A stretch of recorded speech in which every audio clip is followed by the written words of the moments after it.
Preparations are in full swing for the historic summit.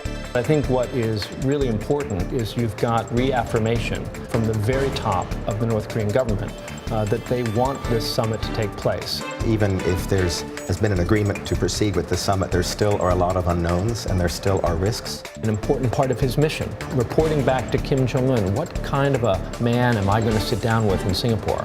I don't know if there's a good chance of success, but I think it's important to test the North Koreans who we understand are interested in a new process. From the Voice of America, this is Washington Talk. Hello and welcome to Washington Talk. I'm Eun-jang Cho. Preparations are in full swing for the historic summit between President Trump and North Korean leader Kim Jong-un. The U.S. moved on several fronts and held talks in Singapore, in the demilitarized zone, and in New York. Chairman Kim Jong-un also sent a letter to President Trump, delivered by his top aide.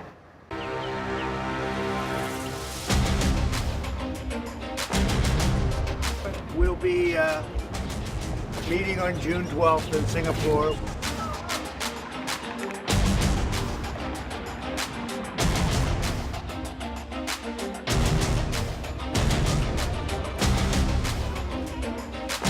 We made progress here. Make no mistake about it, there remains a great deal of work to do.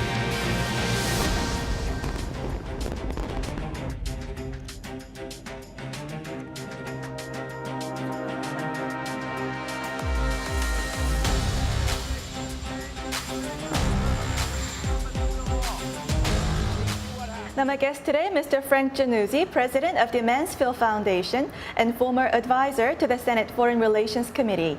Also joining us today, Ambassador James Zumwalt, CEO of the Sasakawa Peace Foundation, USA.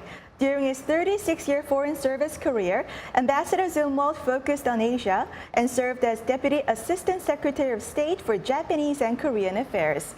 Welcome to the program. Good morning. Good morning. Good morning. Ambassador, let me begin with you. What is symbolic about Kim Jong-un's top aide bringing letter to Washington, D.C.?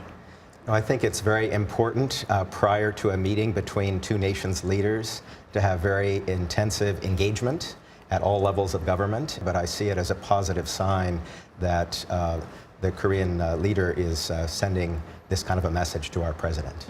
Mm-hmm. 6 years ago, when the current Vice Foreign Minister, Ri Yong-ho, visited New York, he also brought messages, not in the form of a letter, but in the form of oral presentation to be shared with senior U.S. officials from Kim Jong-un at the time of the Leap Day agreement. Now that agreement ultimately collapsed, but I think what is really important is you've got reaffirmation from the very top of the North Korean government that they want this summit to take place. So they are working for success, not for failure. Mm-hmm. So, Mr. Jannuzi, now that we have the date and we are good to go with the original plan, does this mean the United States and North Korea have narrowed their big differences? It would appear that the two nations, through their representatives, have at least agreed the top-line commitments on denuclearization and peace, and that they've more or less agreed on a definition of denuclearization and what kind of peace will follow. But I would caution people to remember that a summit like this is not 100% until they actually sit down. Mm-hmm. And even when they sit down, the summit could nonetheless end in failure. So this is a good step. It makes the likelihood of Singapore meeting happening much, much greater, but there is still uncertainty and risk associated with this meeting. Mm-hmm. Ambassador, does this mean the groundwork has been laid solidly? I would not say the groundwork has been laid solidly. I agree with Frank that even if has been an agreement to proceed with the summit, there still are a lot of unknowns and there still are risks, but there also is hope, and so we can hope for a positive outcome. Ambassador, there have been 3 parallel preparatory talks. Why did the United States push in multiple channels this week? I think prior to a summit meeting, it's very normal for the two governments to engage at various levels. What's different this time is perhaps that this process has been compressed into a very short period of time, so some of this has occurred simultaneously. But Joe Hagan in Singapore is focusing on logistics, and there are a lot of issues to work out. I mean, just one example is both leaders have security forces, so how do they coordinate in terms of accomplishing their jobs of protecting their leader. I think the team that is in Seoul from the United States, led by Ambassador Sung Kim, is an incredibly experienced and capable team, and I'm sure they're talking with counterparts about various substantive issues, including perhaps what would emerge in a joint statement or some kind of an agreement. But the most important meetings, of course, are the ones occurring yesterday in New York and today in Washington, with a senior North Korean leader coming to the United States, meeting with Secretary Pompeo. And Mr. Jannuzi, Secretary Pompeo said that there was big progress this week. Do you think the two sides narrow their gap in the concept of denuclearization? Well, I do think there are two major top-line issues that have to be nailed down. One is the definition of denuclearization and making sure that when North Korea pledges that they want to live on a denuclearized peninsula, that everyone understands what it means and that the North and the Americans have the same definition of what it means. The other is defining peace. That may seem strange to talk about how do you define peace. I mean, but it's more than just the absence of war. Peace may or may not mean complete economic normalization. Peace may or may not mean a peace treaty.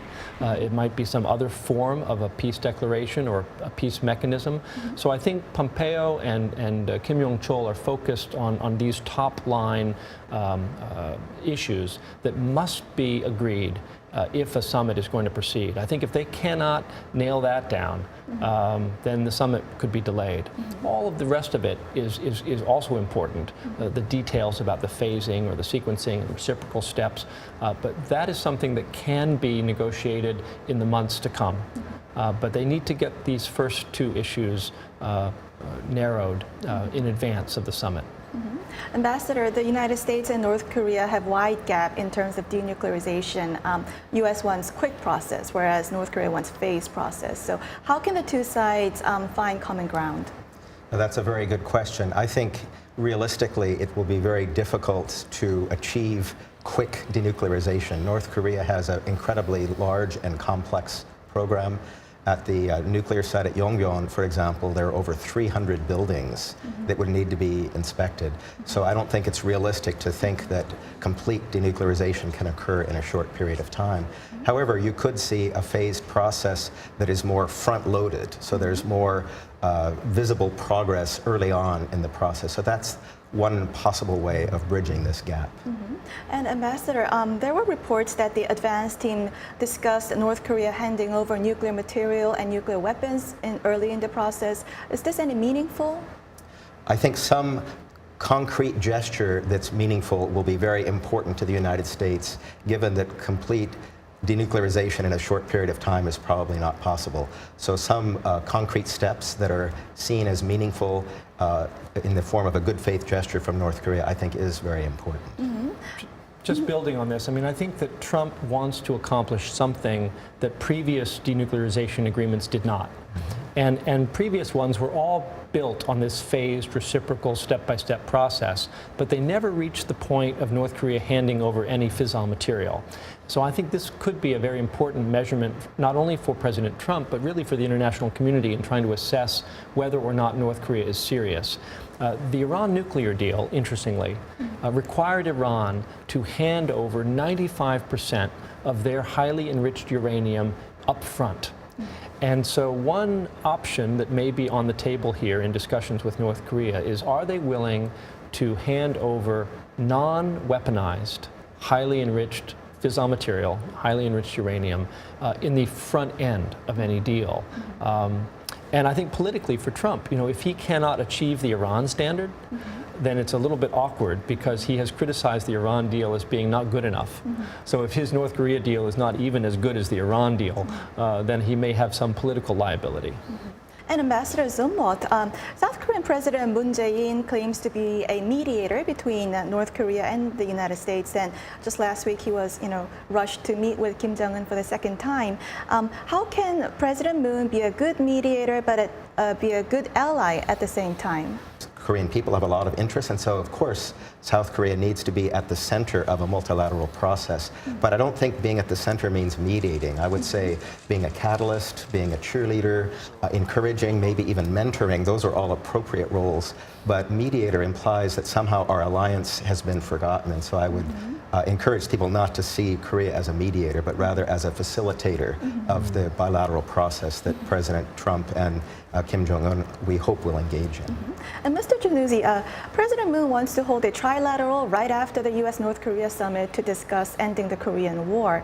What is the important consideration for the United States in ending the Korean War?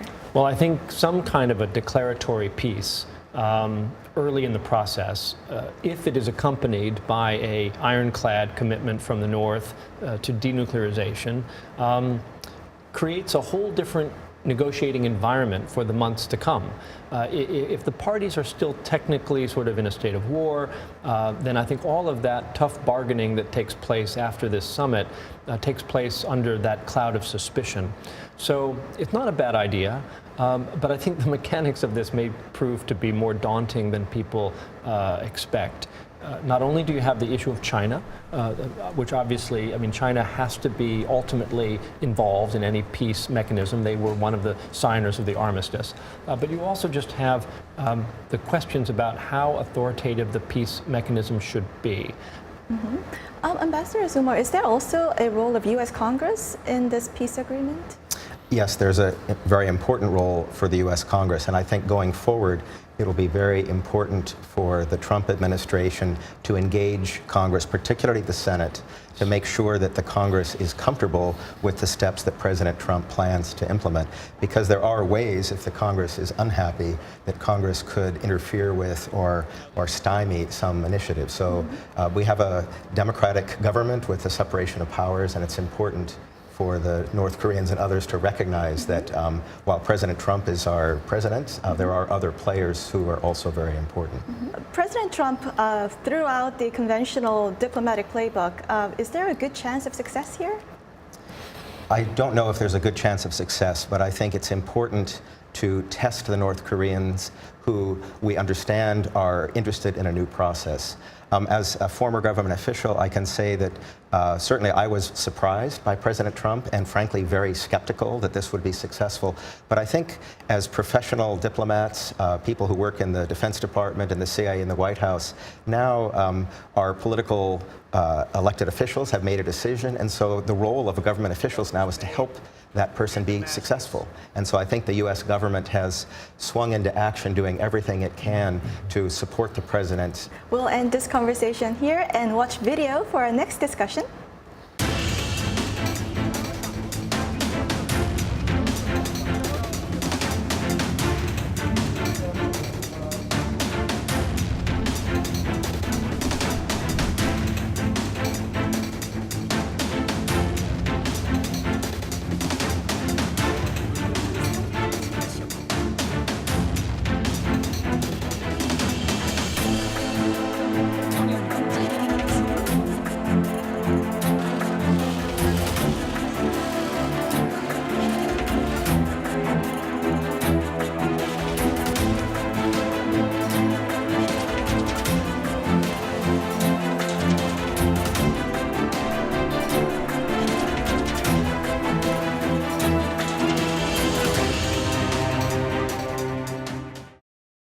General Kim Young-chul, one of Chairman Kim's closest aides, is the highest-ranking North Korean official to visit the United States in 18 years.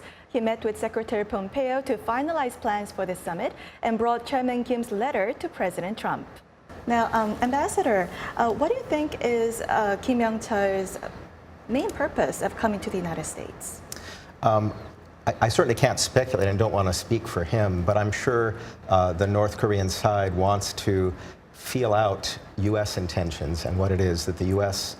Is hoping to achieve in this summit. And I'm sure he will go back with a recommendation whether it's possible to proceed or not. So in some ways, I think his purpose is the same as Secretary Pompeo's, is there's still a lot of undone issues, things that need to be discussed.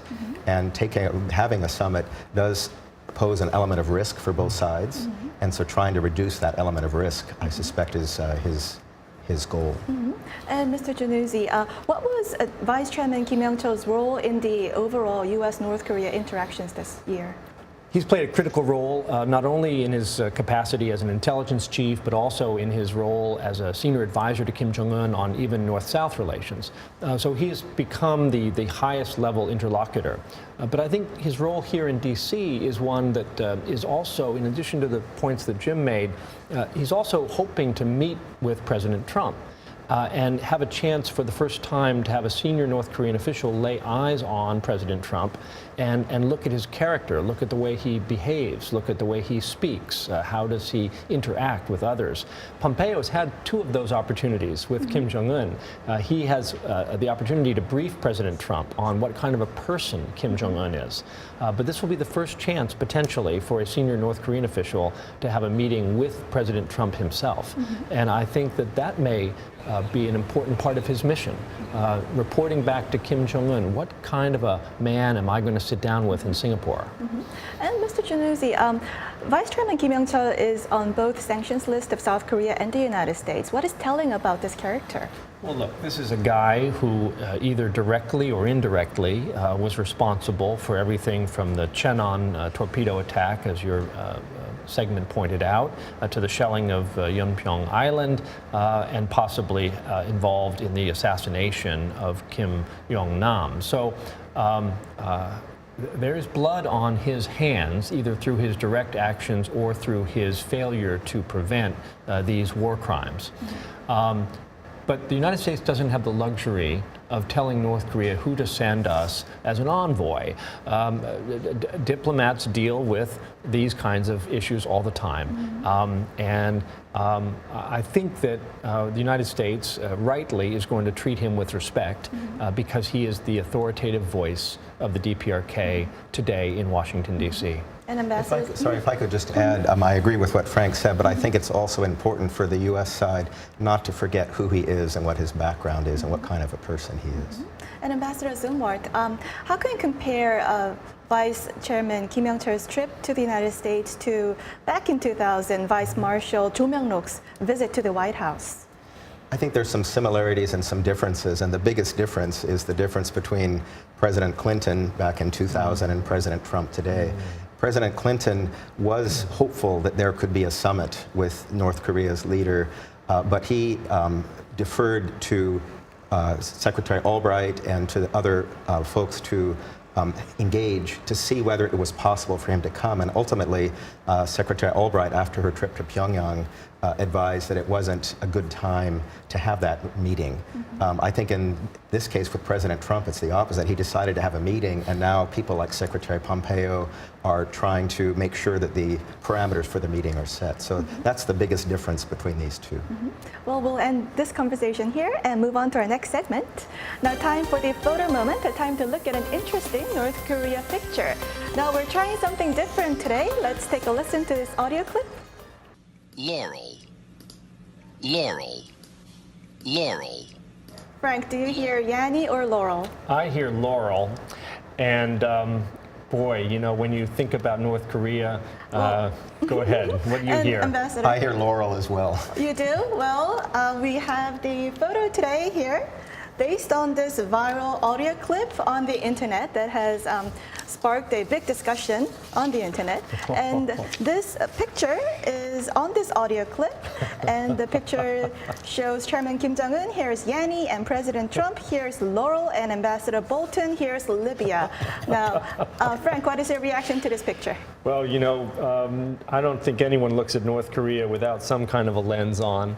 In my case, it's trifocals. But I think that for sure, people bring a lot to the challenge of trying to understand what North Korea is all about and where we should be going. And we better try to get closer than this, because if this is where we are with three distinct points of view, we're heading for a train wreck. Ambassador?